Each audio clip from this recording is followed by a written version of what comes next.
আজকের প্রবলেমটা দেখো। এসএসসি সিজিএল 2024 সালে এসেছে, মানে আমরা সব প্রিভিয়াস ইয়ার বলতে এসএসসি সিজিএল 2024 সালের কোশ্চেন গুলোই করছি। তো আজকের প্রবলেমটা যেটা হলো দেখো, সেটা একটা ডিভিজিবিলিটি মানে বিভাজ্যতা সংক্রান্ত প্রবলেম, ডিভিজিবিলিটি থেকে নেওয়া হয়েছে। তো এই প্রবলেমটা করতে গেলে আমাদেরকে ডিভিজিবিলিটি রুল জানতে হবে। কি রুল জানতে হবে? Divisibility rule. আমাদের ডিভিজিবিলিটি রুল সম্পর্কে জানতে হবে। তাহলে দেখো প্রবলেমটা আগে আমি পড়ছি, দেখো কি আছে। প্রবলেমটাতে দেওয়া আছে দেখো, ইফ আ 9 ডিজিট নাম্বার, একটা নাম্বার দিয়েছে দেখো 9 ডিজিট, 5x798566y6, যেখানে এক্স আর ওয়াই এর ভ্যালু মানে মান বলে দেয়নি, ইজ ডিভিজিবল বাই 36। কত? একটা 9 ডিজিট নাম্বার দিয়েছে যেটাকে বলেছে কি 36 দ্বারা ডিভিজিবল। দেন বলেছে what is the negative value. কোশ্চেনটা পড়বে, এখানে বলেছে দেখো negative value of √2x+y for the largest possible value of y. কি বলেছে? এইখানে একটা মেন পয়েন্ট, এইখানে একটা আন্ডারলাইন করে রাখো, the largest possible value of Y. এই জিনিসটা খুব গুরুত্বপূর্ণ জিনিস, কি largest possible value of Y. আর এখানে আবার কি বলে দিয়েছে, এক্স ওয়াইটা কি বলে দিয়েছে, আমার ন্যাচারাল নাম্বার। তাহলে দেখো অনেকগুলো ট্রিকি জায়গা আছে। এবার ন্যাচারাল নাম্বার কোনগুলোকে বলে? এবার ন্যাচারাল নাম্বার বলতে কি বোঝো? দেখো যেই নাম্বার গুলোকে কাউন্টিং নাম্বার বলা হয়, যেগুলো মানে 1, 2, 3, 4, 5, 6, এই নাম্বারগুলো চলতে মানে যে নাম্বারগুলো দিয়ে আমরা কাউন্ট করতে পারি, সেই নাম্বারগুলোকে কি বলা হয়? Natural number. কি নাম্বার বলা হয়? Natural number.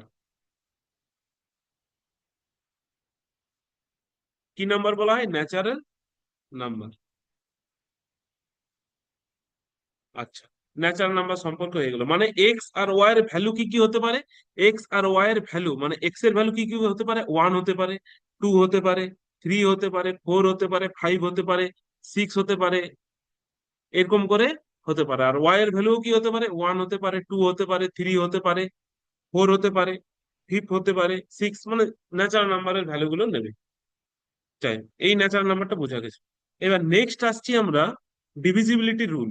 দেখো আমাদের ডিভিজিবিলিটি রুল সাধারণত আমরা 20 পর্যন্ত করি, তারপরে ডিভিজিবিলিটি রুলটা গুলো কি আমরা তারপরের গুলো এরকমই হয়ে যায়, মানে ওই রুল গুলোকে কাজে লাগিয়েই আমরা করে নিতে পারি। তাহলে দেখো আমরা 20, দেখো আমরা 2 এর ডিভিজিবিলিটি রুল, এইখানে দেখো আমার বলেছে কি 36। তাহলে 36 কে আমরা কিভাবে লিখতে পারি যাদের জিসিডি 1? দেখো 36 কে লিখতে পারি 4 × 9। দেখো এখানে 4 আর 9 এদের গসাগুটা কত? 1। মানে এইচসিএফ টা কত এদের? এইচসিএফ আর 4 আর 9 এর এইচসিএফ কত? 1। তাহলে আমরা কি করব, এইরকম দুটো নাম্বারে ডিভাইড করব যাদের এইচসিএফ সবসময় কত হবে, মানে দুটো নাম্বারে মাল্টিপ্লিকেশন আকারে লিখবো যাদের এইচসিএফ টা সবসময় হবে কত? 1। তাহলে 36 কে আমি কি লিখতে পারি? 4 × 9। এবার আমাকে জানতে হবে, যদি এই নাম্বারটা পুরো নাম্বারটা 36 ডিভাইড দিয়ে ডিভাইড মানে কি, মানে কি 5x7 9 8 5 6 y6, এই নাম্বারটাকে 36 দিয়ে ডিভাইড করা মানে কি ইন্ডিভিজুয়ালি এই নাম্বারটাকে 4 দিয়ে ডিভাইড করা। এই যে পুরো যে নাম্বারটা আছে, এই নাম্বারটাকে একবার 4 দিয়ে ডিভাইড করতে হবে, আর এই নাম্বারটাকে একবার কি করতে হবে? 9 দিয়ে ডিভাইড করতে হবে। একবার কি করতে হবে? 36 দিয়ে ডিভাইড করা মানে কি 36 সমান কি লিখতে পারি? 4 × 9। তাহলে এই নাম্বারটাকে একবার 4 দিয়ে ডিভাইড করতে হবে, আর এই নাম্বারটাকে যদি 9 দিয়ে ডিভাইড করতে পারি, তাহলে আমি বলবো কি পুরো নাম্বারটা আমার 36 দ্বারা ডিভিজিবল হলো। এইবার দেখো আমি 4 দ্বারা ডিভিজিবিলিটি রুল কি, what is the rule of divisibility of 4? মানে 4 দ্বারা ডিভাইড করা যাবে, কখন যাবে, কি করে যাবে, এটা আমার রুল জানতে হবে। আমার ভাগ করে করা অঙ্কটা পসিবল নয়, এই জন্য আমাকে কি করতে হবে? শর্ট ট্রিক্স জানতে হবে, রুল জানতে হবে। এই জন্য আমাকে কি জানতে হবে? Divisibility rule. ডিভিজিবিলিটি রুল জানতে হবে। কি জানতে হবে? Divisibility rule. তাহলে কোন নাম্বারকে আমি 4 দ্বারা কখন ডিভাইড করতে পারি? ধরে নাও আমি বলছি কোন নাম্বারকে আমরা 2 দ্বারা কখন ডিভাইড করতে পারি, যদি নাম্বারটা আমার 2 এর মাল্টিপল হিসাবে থাকে, মানে ইভেন নাম্বার হয়।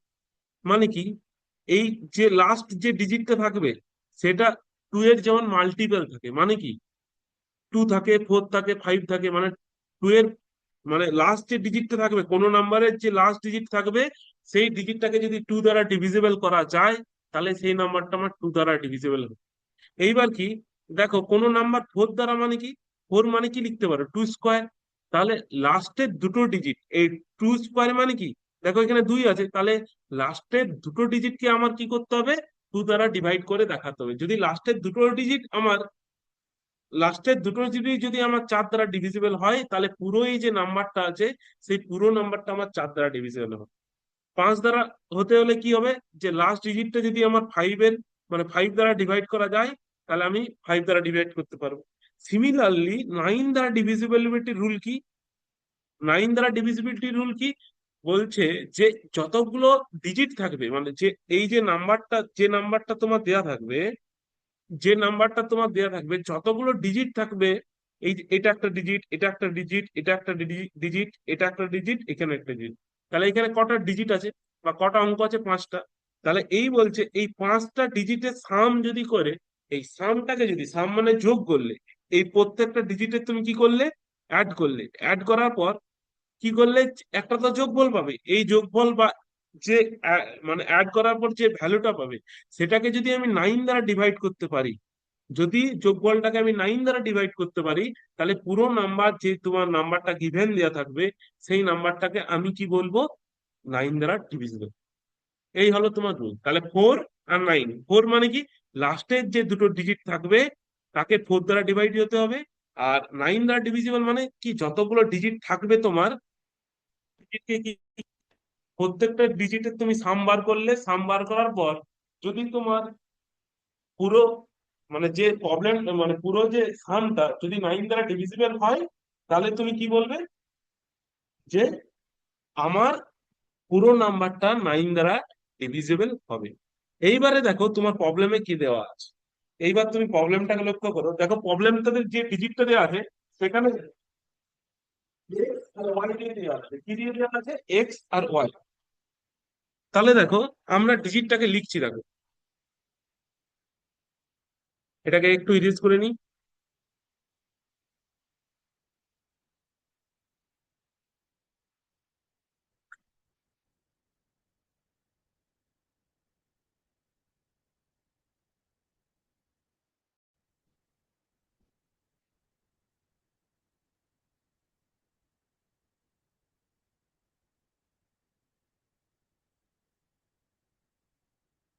দেখো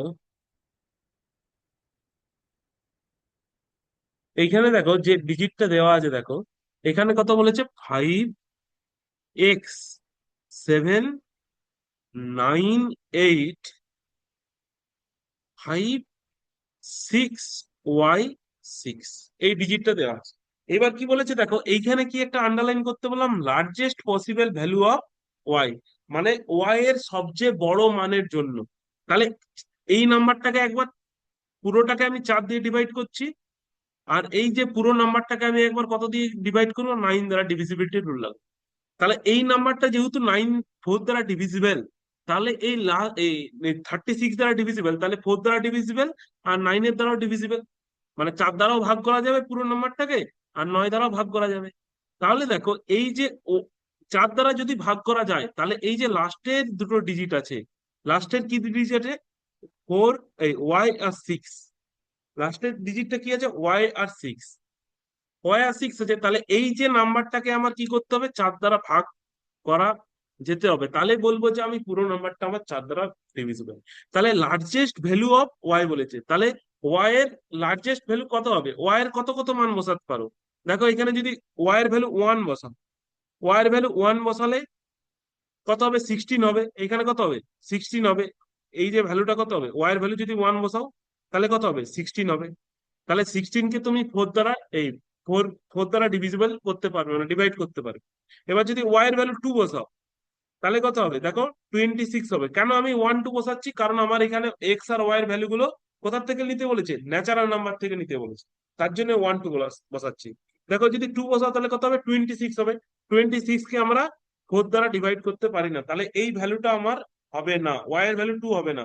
ওয়াই এর ভ্যালু কত হতে পারে, তাহলে ওয়াই এর ভ্যালু কি কি পসিবল ভ্যালু অফ ওয়াই কত হতে পারে, ওয়ান হতে পারে। টু হবে না থ্রি হবে? হ্যাঁ, যদি থ্রি হয় তাহলে 36 এটাকে 4 দ্বারা ভাগ করা যাবে, তাহলে থ্রি হবে। এখানে লিখছি দেখো, ফোর হবে, হ্যাঁ ফোর হলে কত হবে? 46, এটাকে 4 দ্বারা ভাগ করা যায় না। ফাইভ হবে, হ্যাঁ ফাইভ হবে, 56, এটা ভাগ করা যায়, ফাইভ হবে। সিক্স হবে, সিক্স হলে 66, এটা হবে না, 4 দ্বারা ভাগ করা যায় না। সেভেন হলে 76, এটাকে দেখো 19 দ্বারা ভাগ করা যায়, মানে 19-এর সাথে 4 মাল্টিপ্লাই করলে হবে। সেভেন, এইট হবে, এইট হলে 86 হবে, 86 কে দেখো 4 দ্বারা ভাগ করা যায় না, তাহলে নাইন হবে, হ্যাঁ নাইন হবে। তাহলে one, three, five, seven, nine. এইবার এই বলেছে যে largest possible value of y, তাহলে এদের মধ্যে সবচেয়ে লার্জেস্ট কে? এদের মধ্যে সবচেয়ে লার্জেস্ট হলো নাইন। তাহলে ওয়াই এর বাকি পসিবল ভ্যালু গুলো কি আমার ক্রস হয়ে গেল। তাহলে ওয়াই এর একমাত্র পসিবল, লার্জেস্ট পসিবল ভ্যালু কত হলো আমার? নাইন। ওয়াই এর লার্জেস্ট পসিবল ভ্যালুটা কত হয়ে গেল আমার? নাইন। তাহলে এই ভ্যালুটা আমার দরকার। ওয়াই এর লার্জেস্ট পসিবল ভ্যালু যেটা আমি পেলাম, এই ভ্যালুটা আমার দরকার। তাহলে ওয়াই এর লার্জেস্ট পসিবল ভ্যালু কত হলো? নাইন। এইবার প্রত্যেকটা ডিজিটের সাম করো। কি বললাম আমি? প্রত্যেকটা ডিজিটের সাম করো, সেই সামটাকে নাইন দিয়ে ডিভাইড করার চেষ্টা করো। এবার প্রত্যেকটা ডিজিটে যদি তুমি সাম করো তাহলে কত হচ্ছে দেখো, five plus x plus seven plus nine plus eight plus five plus six, y এর ভ্যালুটা নাইন বসিয়ে দাও, প্লাস নাইন প্লাস সিক্স। তাহলে দেখো এইবার এক্স এর ভ্যালু কত হবে? এই পুরো নাম্বারটাকে কি আমার নাইন দ্বারা ডিভিজিবল, মানে নাইন দ্বারা ভাগ করা, ভাগ করতে হবে, মানে ভাগ করা যাবে। তাহলে এবার দেখো বাকিগুলো যোগ করো, এক্স টাকে রেখে দাও। তাহলে কত হয়? Five into seven twelve, twelve into nine 21, 21 into eight 29, 29 into five 34, 34 into six, six 40, 40 into কত? 40 ইন্টু কত? নাইন, 49 প্লাস এটা কত? 49 এর সাথে যদি ফোর অ্যাড করো তাহলে কত হবে? 49, 54, 54 ডিভাইডেড বাই নাইন। তাহলে এক্স এর ভ্যালু কত হলে, এক্স এর ভ্যালুটা যদি কত হয়, তাহলে তুমি এ করতে পারবে, কি বলে, এক্স এর এই পুরো নাম্বারটাকে নাইন দিয়ে ডিভাইড করা যাবে। তাহলে এক্স এর ভ্যালু কত হবে? এক্স এর ভ্যালুটা বার করো। তাহলে এক্স এর 54 আছে দেওয়া এখানে দেখো, তার সাথে তোমাকে কত করতে হবে? এক্স একটা যোগ করতে হবে, তার সাথে নাইন। এবার সামটা দেখে নাও, তাহলে five plus seven twelve, twelve plus nine কত হয়? Twelve plus nine 21, 21 plus eight কত হয়?